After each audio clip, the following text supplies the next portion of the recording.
يرمى بأنفسهم. وقال النبي صلى الله عليه وسلم: ألا كلكم راع وكلكم مسؤول عن رعيته. وقال سيدنا علي كرم الله وجهه: الملك يبقى مع الكفر ولا يبقى مع الظلم. صدق الله العلي العظيم وصدق نبيه ورسوله الكريم وصدق خليفة المسلمين سيدنا علي كرم الله وجهه.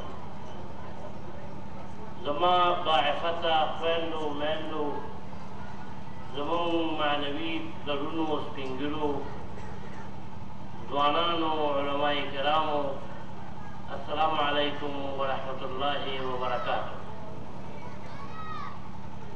خوښ یم چې د 1488 کال د ټولټاکنو په درشل کې